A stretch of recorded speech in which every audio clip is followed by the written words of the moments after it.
Buenas noches, yo sé que les es extraño ver mi cara aquí en HDP. Este es un espacio de Gloria Álvarez, pero hoy están debatiendo ella y Martín Rodríguez de Nómada en un debate que ya se esperaba por redes sociales. Hay muchos guatemaltecos pendientes con el hashtag Guatemala Decide. Ustedes pueden también participar, responder y enviar sus comentarios a las redes sociales de la barra de opinión Guatemala Decide 2015 aquí en Azteca Guate. Vamos a presentar entonces a nuestro invitado Martín Rodríguez de Nómada. Bienvenido, buenas noches y gracias por estar hoy con nosotros. Y por supuesto, Gloria Álvarez.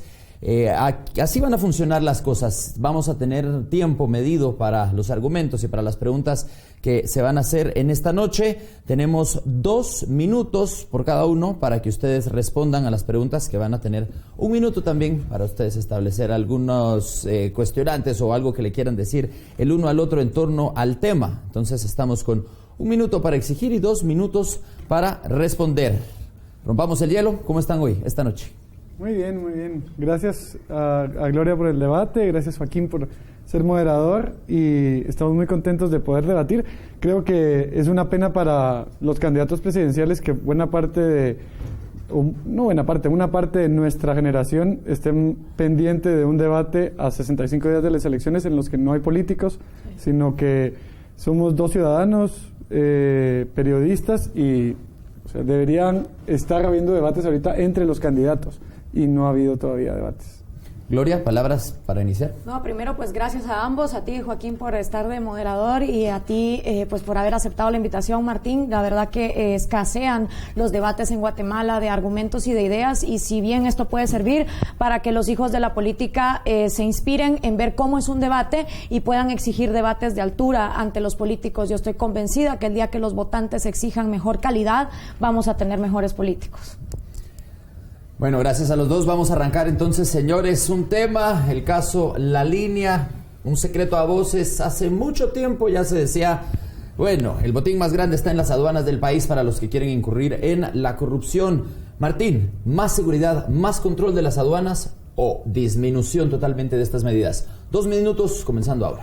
Bueno, a mí me parece que hay que traer a colación un par de temas. El 31% de los impuestos del Estado se recaudan a través de las aduanas. O sea, a pesar de que nuestro Estado recauda muy poco, 1/3 de ello viene de las aduanas. Entonces, que haya corrupción en las aduanas porque tenemos un sistema enorme, perverso de corrupción e impunidad, no deslegitima ni que se cobren impuestos, ni tampoco que vayamos a darle cara vuelta total a todo el tema fiscal. A mí me parece que como lo importante es recaudar impuestos para poder financiar bienes públicos que no se pueden financiar de otra manera, lo que deberíamos hacer es o bien denunciar los tratados de libre comercio, que son los que crean esta distorsión o esta potestad que le damos a los vistas de decidir si la carne viene de Estados Unidos, que cobre tantos impuestos, y si viene de otro lado, que cobre menos. O denunciamos esos tratados o simplemente quitamos los impuestos en las aduanas y ponemos impuestos en el país. Por ejemplo, podemos replicar lo que se hizo con los carros, que el arancel en las aduanas es 0 y se creó el impuesto de primera matrícula, en donde se le cobra a los carros nuevos un impuesto adicional. El objetivo aquí es poder recaudar impuestos para financiar bienes públicos, y si esto nos da una oportunidad para repensar el modelo que tenemos en las aduanas, una maravilla. Ok, estamos en tiempo. ¿Cuál es tu postura, Gloria? 2 minutos a partir de este momento en torno a disminución en seguridad en aduanas, control o ya no se necesita. Evidentemente en Guatemala no se recaudan suficientes impuestos, pero más que eso creo que el problema es que lo que se recauda se lo roban, paguen muchos o paguen pocos, y el 31% de los impuestos que se recaudan en las aduanas, si de ese 31 lo hagamos como 100%, el 40% no se están recaudando porque se iban al caso de La Línea. Para mí la única forma de evitar que casos de corrupción como La Línea sucedan es disminuir y, si es posible, anular por completo la causa primaria que los provoca, que son los aranceles a los productos que ingresan a Guatemala por Puerto Quetzal o por Santo Tomás de Castilla en Izabal. El 100% de los casos de corrupción de La Línea no hubieran ocurrido si primero no existieran aranceles en nuestras aduanas, con los cuales pues obviamente se juega piñata, porque los aranceles benefician a los directores de la SAT, como Álvaro Omar Franco, a Carlos Muñoz, a Sebastián Herrera, al secretario privado de la ex vicepresidente Juan Carlos Monzón, a policías de la PNC, a oficiales de aduana. Recordemos que en el caso de La Línea se pactaba la defraudación desde una boutique, la boutique Emilio. El responsable responsable de la aduana entonces autorizaba el paso del contenedor, se gira la orden para que el técnico deje pasar el contenedor y finalmente el funcionario de la SAT era el que hacía una tabla paralela de impuestos. Entonces jugamos en Guatemala que supuestamente tenemos aranceles y realmente no los tenemos. Y los únicos que se están enriqueciendo son las personas que en su vida han tenido los pantalones de vivir del fruto de su propio trabajo y que en cambio se han enriquecido robándose los impuestos que se le ponen a productos de otros países. Y más de 1,000 empresarios con una llamada telefónica a una visita a esta boutique pactaban el soborno de impuestos a productos como ropa, zapatos, valijas, hasta de vehículos y repuestos de carros. El 30% se va a ir a estas estructuras criminales. Entonces yo creo que los aranceles realmente solo están beneficiando a que el consumidor en Guatemala pague más caro un producto y lo maquillan diciendo sí, estamos protegiendo al pobre. Realmente solo sirven para enriquecer a gente que no produce.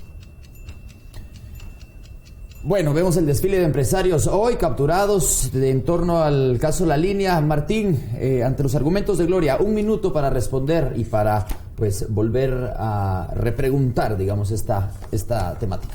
Sí, a mí me parece que si no cobráramos impuestos, ese porcentaje que no se estaban robando y que sí llegaba al fisco, o sea, si no cobramos los impuestos tampoco no habría dinero para pagar los salarios de los fiscales y los jueces que meten a la cárcel a estos empresarios y a estos políticos y a estos defraudadores. Entonces también tenemos que ponernos a pensar que si de una vez rompemos con todo, no vamos a poder tener la posibilidad de reformarlo y de meter a la cárcel a la gente, porque necesitamos dinero para fiscales, necesitamos dinero para jueces, necesitamos dinero para cárceles, para un montón de cosas, y de ahí viene también todo ese recurso. El problema, me parece a mí, es la discrecionalidad que hay en aduanas por todos los tratados de libre comercio, en donde nos dicen si viene de un país cobra tanto impuesto, y entonces el Vista o cualquiera en aduanas puede decir, a este le voy a cobrar menos y a este más. Entonces, o denunciamos los tratados y le cobramos los mismos aranceles a todo el mundo, o quitamos los aranceles y les ponemos más impuestos para que igual sigan pagando, porque tenemos que pagar los salarios de esos fiscales y esos jueces que todo el mundo admiramos en este país en este momento, porque son los que meten a la cárcel a la gente. Gloria, 2 minutos para responder ante los argumentos del señor Rodríguez. Absolutamente de acuerdo en que necesitamos impuestos, pero para la prioridad del Estado. Y el prioridad de este Estado, creo yo, donde hay 19 muertes violentas diarias, un robo cada 4 minutos, es seguridad y justicia. Si tenemos policías que ganan 3,000 quetzales al mes, entonces cualquiera los va a venir a sobornar. Pero pongámonos en contexto, de un presupuesto general de la Nación de 70,000 millones de quetzales, de los que solo se recaudan 49,000, 1,000 se van a seguridad y justicia. O sea, por cada millón que le ingresa al Estado de Guatemala, solamente 1% se va a la que debería ser nuestra prioridad, que es tener buenos salarios para fiscales, jueces, policías. Entonces, yo no creo que por mantener los aranceles, entonces vamos a tener un Estado eficiente. Yo creo que antes que eso hay que agarrar el presupuesto general de la Nación y ver si realmente estamos priorizando en lo que este país necesita. Porque es inaudito que en un país donde hay tantos crímenes, donde hay tanta impunidad, solamente 1,000 de 70,000 millones de quetzales de un presupuesto se vayan al rubro de seguridad y justicia. Dicho esto, hay que ver también los millones que se han perdido, porque el alto rango de La Línea cobraba hasta 40 millones de quetzales, la gente como Juan Carlos Monzón. El mediano rango se llevaba entre 15 y 20 millones y el menor rango entre 30,000. Entonces, lo que tú estás diciendo es como, no, pero es que aunque se roben el dinero, es bueno porque lo que queda por lo menos sirve. ¿Pero sirve para qué? ¿A dónde se está yendo eso? Si a mí me garantizaran que se va el sueldo del policía o que se va el sueldo del juez o a una mejora en la cárcel del Pavoncito, te diría está bien, pero volvemos a ver que dentro de esa misma redistribución volvemos a tener los problemas. Entonces yo creo que los guatemaltecos no se satisfacen con decir voy a pagar impuestos sabiendo que de cada quetzal que doy 60 centavos se pierden y 40 centavos tal vez, solo tal vez, pueden llegar a una necesidad que yo tengo. A mí me parece que eso de 60 centavos se pierden y 40 no es mentira, o sea, está sacado en la manga porque no existe ese dato, y me parece que si no, o sea, todo el tema de seguridad y justicia es una prioridad en el Estado, pero solo invirtiendo en seguridad y justicia no vamos a arreglar el problema de seguridad.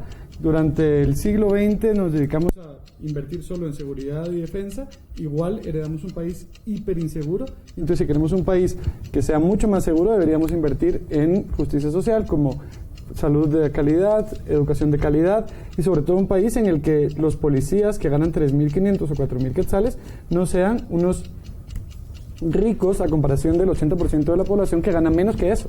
Entonces por eso es que la gente se mete a policía, porque afuera en el Estado, en el mercado, ganan menos que eso. Entonces hasta que no arreglemos un montón de problemas que tenemos en este país de desigualdad, no va a acabar el problema de la violencia. Entonces si solo invertimos en el Estado policía, vamos a seguir teniendo problemas.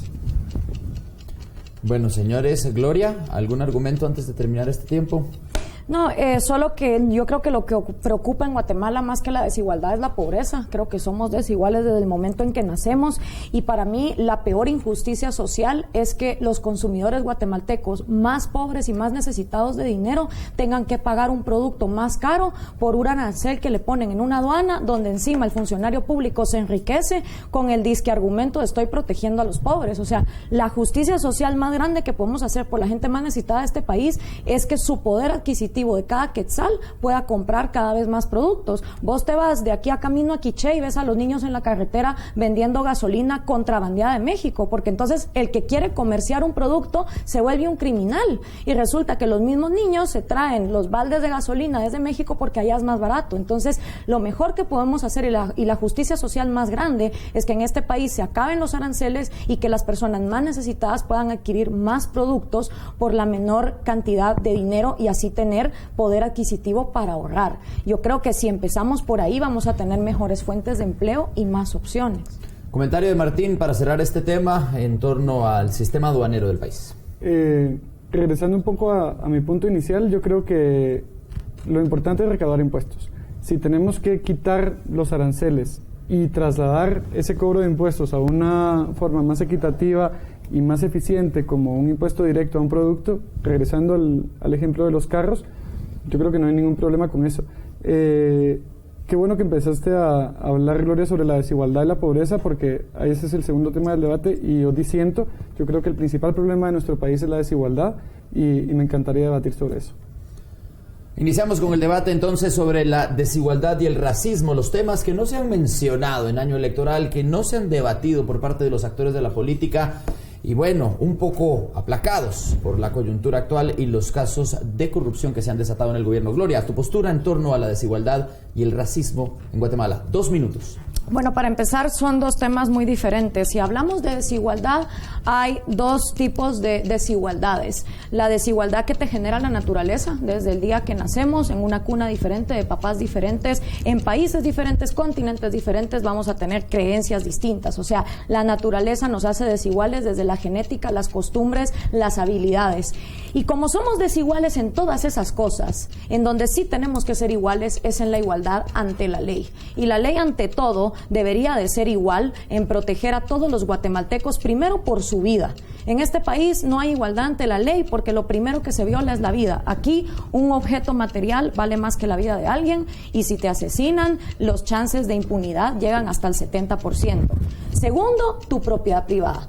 Las personas más necesitadas de dinero y de un trabajo y de una vida digna en este país se suben a una camioneta y son robados, violados, extorsionados. La misma gente que trabaja no puede trabajar en paz porque llega un marero a cobrar un impuesto de guerra. Entonces tu propiedad tampoco. Y tercero, la libertad de expresión. Aquí los periodistas se mueren a veces por decir las cosas. La libertad de pensamiento también a veces es castigada socialmente. Entonces somos desiguales por naturaleza, y el problema no debería ser la desigualdad, porque venimos de un mundo donde la mayoría de gente era pobre. O sea, hace 3,000 años éramos más pobres de lo que somos hoy, hace 300 años éramos más pobres de los que somos hoy. De hecho, hace tan solo 60 años la población mundial no llegaba ni a 3,000 millones de personas, y 2,000 vivían en extrema pobreza. Es decir, más de la mitad de la población mundial vivía en extrema pobreza. Hoy somos 7,000 millones de habitantes, donde 6,000 ya no viven con menos de $1 al día. Entonces tenemos a 6 personas que viven por arriba de la línea de pobreza, que es lo que debería preocupar más que la desigualdad,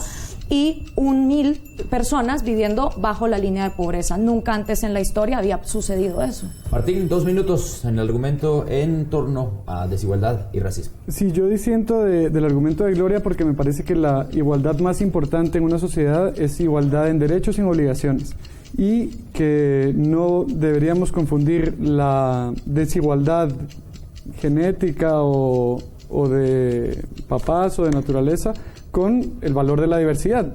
Yo defiendo también el valor de la diversidad. Es una maravilla que seamos parte de una nación que es diversa. A mí me parece que el problema con la desigualdad es que impide el desarrollo y que impide el crecimiento y que impide la prosperidad. Y no son palabras de radicalismos de marxistas, sino son palabras del secretario de la OCDE, que es la Organización para la Cooperación y Desarrollo de los Países Industrializados. El problema que tenemos en Guatemala es que el nivel de desigualdad es demasiado grande. Primero, ¿de dónde venimos? Tú decías que venimos de un mundo mucho más pobre, mucho más difícil, y es cierto, pero en Guatemala vamos a los últimos 150 años, ¿cómo se originó la prosperidad y la riqueza? En buena medida se originó por la reforma liberal que creó a este país como un país de una finca cafetalera, y eso provocó muy poquitos multimillonarios y un montón de pobres. Después fuimos evolucionando, la sociedad se urbanizó, se industrializó en parte, y esto igual no hemos hecho lo que ha hecho países industrializados en Europa, Estados Unidos y el resto de América Latina, de redistribuir las oportunidades en el país, redistribuyéndolas vía impuestos, vía mejores salarios o de otras maneras. Y entonces tenemos una realidad en la que hay 200, según un banco suizo, USB, hay 260 personas que tienen un capital de 30.000 millones de dólares, que equivale al 56% del PIB anual. El problema no solo es la pobreza, el problema más importante es la desigualdad. Gloria, un minuto para rebatir el argumento. Yo creo que lo que impide el desarrollo es la pobreza, no la desigualdad. Y yo creo que la pobreza es una condición de la que todo ser humano puede salir, sobre todo cuando se le garantiza su respeto a su vida, a que lo que produzca no le va a ser robado y a su libertad de poder hacer algo por cambiar esa situación. Por algo tenemos más de 1 millón de guatemaltecos viviendo dentro de un marco jurídico que les respeta la vida, la propiedad y la libertad. Se cruzan uno de los peores desiertos del mundo con tal de irse a Estados Unidos y vivir dentro de un estado de derecho que les respete por lo menos lo mínimo. Es verdad, Guatemala lo que ha tenido toda su vida es un mercantilismo estatal oligárquico, patrimonialista, donde el gobierno es el que te da la razón de existir económicamente. Tú sí puedes existir económicamente, tú no, a ti te protejo, a ti no te protejo, y precisamente yo por eso abogo, porque el gobierno no se meta en la economía. Yo creo que no se trata de redistribución, yo creo que se trata de tener guatemaltecos capaces de crear su propia riqueza, y eso obviamente viene de la manera en que todo lo que se ha creado en este mundo es producto de la mente. Estamos en tiempo, Gloria, 1 minuto. Martín. Primer disenso: en Estados Unidos no le respetan nada a los migrantes, aunque trabajen lo que trabajen y hagan lo que hagan, en cualquier momento les quitan todos los derechos.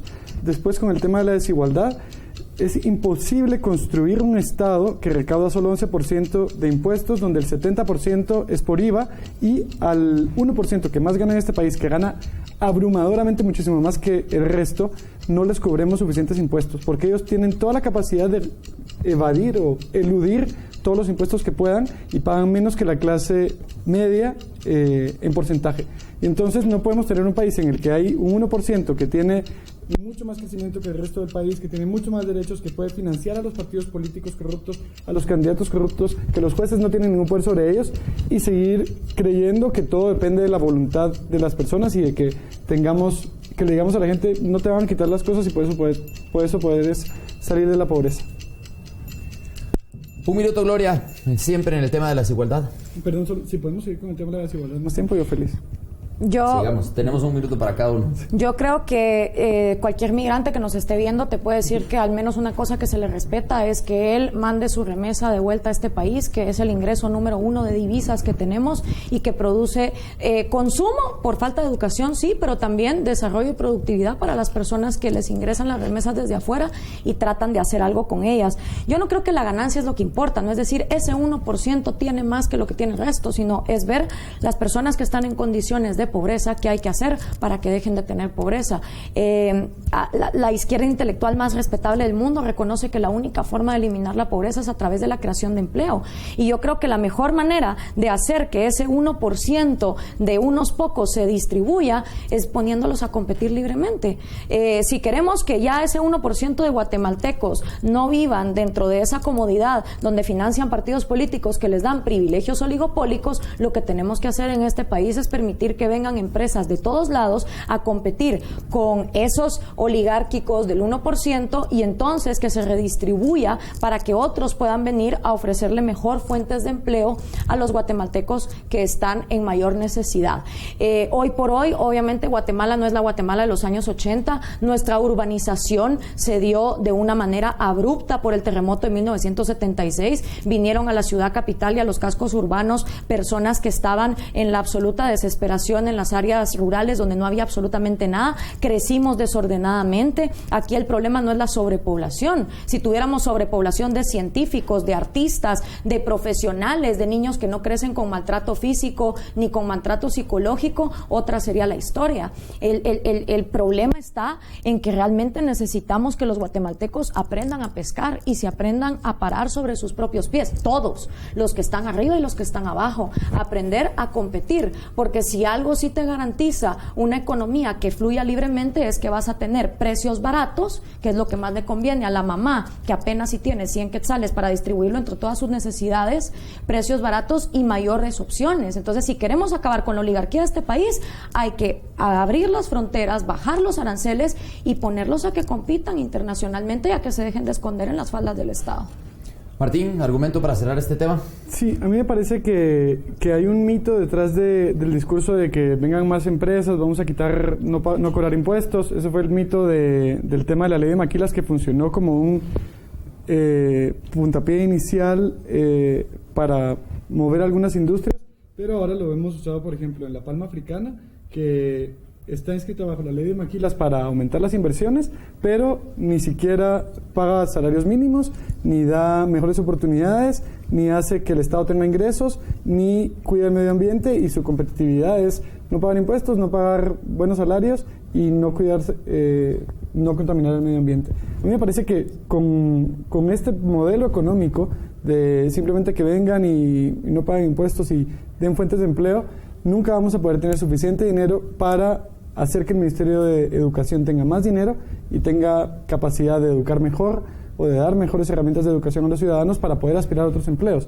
Y entonces lo que estamos haciendo es competir a la baja, competir a ver quién le da más beneficios a todas las empresas, que paguen menos impuestos, y tener tipos de trabajo como el de la maquila, que hace 80 años nos dijeron, bueno, sí, si ahora traemos maquila, en 80 años vamos a tener industria.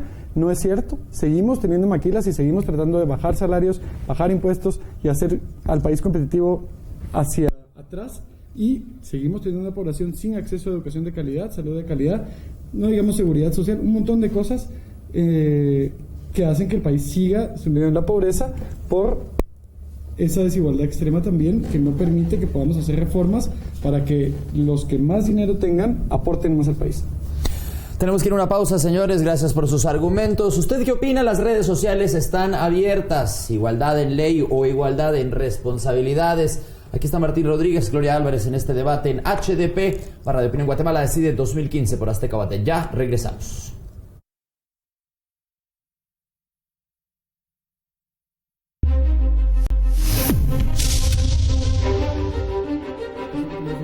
Retomamos este debate en Hijos de la Política. Ya tendencia en las redes sociales, los guatemaltecos pues participando muchísimo allí vía la web. Entramos al tema ya final. Sí, estábamos en desigualdad y racismo, y yo creo que se entrelazan un poco. Gloria mencionaba que los guatemaltecos tienen que aprender a pararse solos.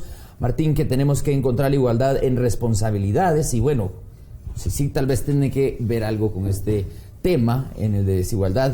¿Qué piensan ustedes? Martín, 2 minutos. CICIG, ¿se queda en Guatemala? ¿Ya cumplió su rol o se tiene que ir?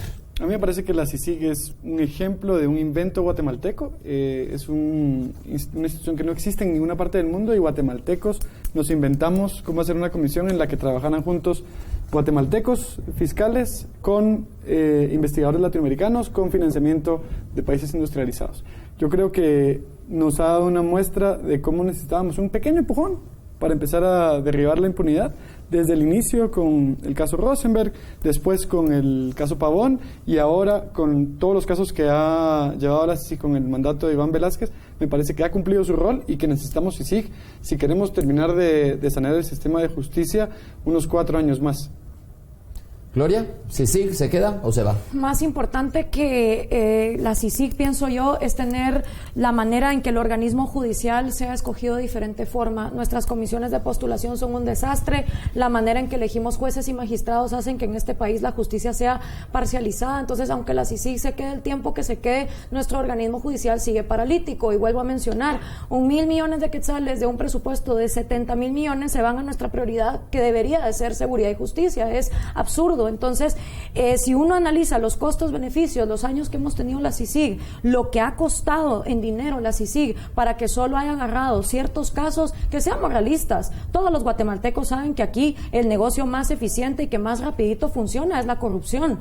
Tú querés llegar a sacar un registro sanitario o importar un bien y casi que te dicen, a ver, le tenemos varios planes. El combo 1 es que se va a tardar un año su papelería, no paga nada. El combo 2 es que en 6 meses le sacamos todo, pero desembolse $30,000. Y el combo 3 es que se lo sacamos en una semana, pero en 50,000. O sea, el guatemalteco le tiene aversión a ser emprendedor y empresario, menos el que está hasta abajo, en la economía informal, que ese sí es el que echa punta todos los días, pero el que está en los estratos medios resulta que ha encontrado a través del gobierno hacerse millonario a costillas de dinero que no ha trabajado y no le pertenece. Entonces, si uno analiza, la corrupción ha sido el negocio más eficiente de los chapines, y no necesitamos que la CICIG nos lo venga a decir, aquí todos lo sabemos, pero si tiene que venir alguien de afuera para decirnos, miren, están haciendo mal, y a nosotros no nos da la gana de volvernos empresarios y emprendedores, sino que queremos seguir viendo al gobierno como mina de oro, por muy CICIG o lo que venga, vamos a seguir actuando, porque lo que el guatemalteco no ha entendido es, hagamos una ley contra el femicidio, sí, pero si en este país todo el mundo sigue siendo misógino y machista, de nada va a servir. Hagamos una ley para educar sexualmente a las mujeres, sí, pero si los pueblos siguen siendo cachurecos y no se quiere enseñar educación sexual, de nada va a servir. O sea, las leyes no condicionan la cultura condiciona las leyes, y si la cultura guatemalteca sigue condicionando al gobierno a ser una mina de oro donde todo el mundo lucre y a que ser empresario y ser emprendedor está mal visto, pues aunque venga la CICIG, vamos a seguir comportándonos de esta manera. Estamos en tiempo. Martín, CICIG entonces, ¿hasta dónde? No, a mí me gustaría contradecir a Gloria. Primero, CICIG no nos ha costado un centavo a los guatemaltecos. Segundo, el 70% de la CICIG son guatemaltecos. Tercero, no es que solo sea ciertos casos, es que hay un mandato específico y no le podemos pedir a la CICIG que cambie todo el país, sino que se enfoque en estructuras paralelas en el Estado, y es lo que ha hecho, con algunos comisionados más que con otros. Me parece que si bien la cultura es determinante, como tú decías, las leyes sí cambian las cosas. O sea, por ejemplo, después de la ley de feminicidio, las mujeres tienen mucho más potestades legales para abandonar maridos violentos, para denunciarlos. Después de la ley de femicidio también hay los primeros 500 casos, que es el dato que yo tengo, de paternidad responsable, en donde las mamás les habían pedido exámenes de DNA a los supuestos papás. Los 500 casos fueron favorables a las mujeres. O sea que yo creo que si no hubiéramos tenido una ley de escuchas telefónicas, no hubiéramos podido meter presos a un montón de los de la SAT. Yo creo que las leyes sí cambian, y una institución como la CICIG sí lo está haciendo.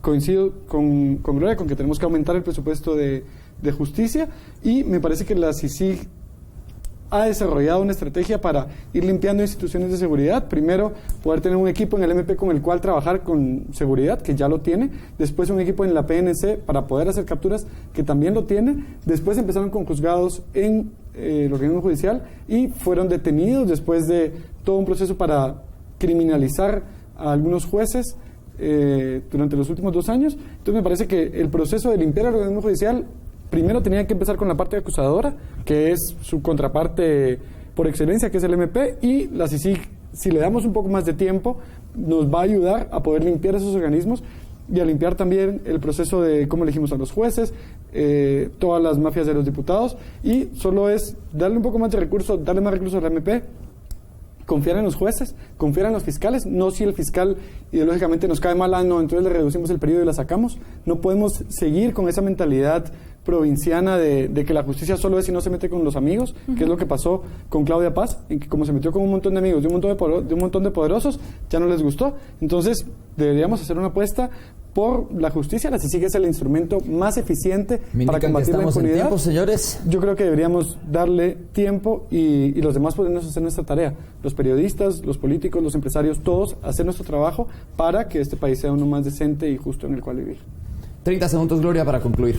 Yo abogo porque el sistema de leyes en este país tiene que irse a un Estado de Derecho, que a cada guatemalteco, sin importar su color de piel o la cantidad de plata que tenga en la bolsa, le garantice su vida, el fruto de su trabajo y sus libertades, sin importar quién sea. Si eso no se puede lograr, hablar de reformar las comisiones de postulación a través de la CICIG o la manera en que elegimos magistrados, porque ahí también hay otros actores involucrados, no solo es el empresario, es el narcotráfico, es la USAC, es el colegio de abogados. Son bastantes tópicos que nadie quiere tocar tampoco.